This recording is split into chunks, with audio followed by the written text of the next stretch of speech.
আসসালামু আলাইকুম।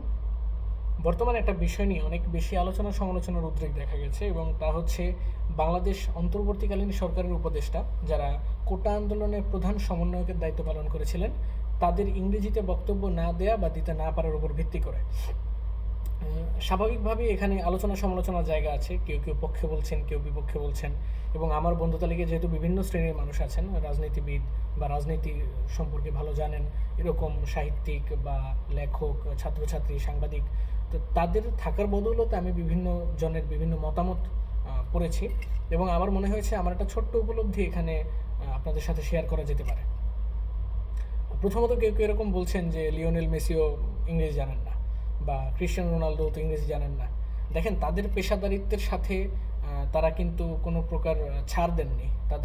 তারা যেই জায়গাতে আছেন সেখানে কোনো বিশেষ ভাষায় কোনো দক্ষতার প্রয়োজন নাই।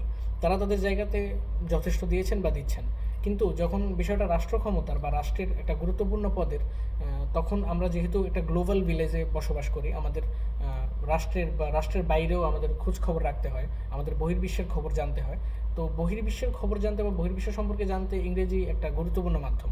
তাই এটা জানবে না বা না জানলে নাই এরকম একটা অ্যাটিটিউড রাখা আমার মনে হয় না যে খুব একটা সমীচীন। কেউ কেউ বুক ফুলিয়ে বলছেন যে আমিও ইংরেজি জানি না। তো এটা আমার কাছে মনে হয়েছে যে ওই সুযোগে ঢিল ছুঁড়ে দেওয়ার মতো আর কি। আপনি একটা জিনিস জানেন না, এটাতে কোনো সার্থকতা নাই। কোনো কিছু আপনি জানেন না, এটাতে কোনো প্রকার সার্থকতা নেই। আপনি জানলে ওটা করেন বা না করেন, এটা ভালো খারাপ এটা ভিন্ন বিষয়, কিন্তু আপনি জানেন না, এটা বুক ফুলিয়ে বলার মধ্যে কোনো সার্থকতা আমি দেখি না। এছাড়া কেউ কেউ এরকম বলেন যে ইংরেজদের চাপিয়ে দেয়া তাদের ক্যাপিটালিজম বা তাদের ক্ষমতা প্রকাশের বা ক্ষমতা জাহিরের একটা মাধ্যম ছিল। কিন্তু দেখেন ভাই, বর্তমানে আমরা যে সমাজে বাস করছি, আমাদের ছোটোবেলা থেকে, আমাদের নার্সারি থেকে শুরু করে আমাদেরকে ইংরেজি শেখানো হয়। তাই একটা ছেলে অনার্স বা মাস্টার্সে এসে ইংরেজি জানবে না, এটা খুব খুব বিশ্বাস করা খুব বেশি কঠিন আমার কাছে মনে হয়। তাই আমার কাছে বিষয়টা এরকম লাগে যে হয়তোবা তারা তাদের এক হয়ে এখানে বিষয়টা এরকম ঘটছে যে কেউ এডিট করে শুধুমাত্র বাংলা অংশটুকু প্রচার করছে, তারা ইংরেজিতে কথা বলে নাই বা ইংরেজিতে কথা বলছে যে সময়টাতে, ওই সময়টা তারা কেটে শুধুমাত্র বাংলাটা প্রকাশ করছে, যেহেতু বর্তমানে গুজব ছড়ানো খুব সহজ। অথবা বিষয়টা এরকম হতে পারে একটা রাজনৈতিক স্বার্থ এখানে আছে। রাজনৈতিক স্বার্থ এরকম যে যখন বড় বড় কোনো দেশের বা রাষ্ট্রপ্রধান কথা বলেন, তারা চেষ্টা করেন ইংরেজি ভাষায় কথা না বলে তাদের নিজের ভাষায় কথা বলতে।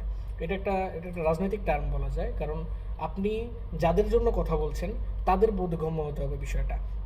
এটাও একটা কারণ হতে পারে যে তারা বাংলায় কথা বলেছেন।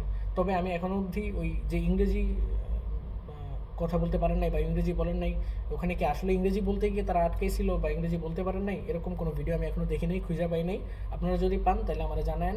আর যেহেতু এখন দেশটা কারো বাপের না বা কারো স্বামীর না, তাই আমরা আমাদের স্বাধীনতা, কী বলে এটাকে, আমাদের বাক স্বাধীনতা প্রকাশ করতে পারি।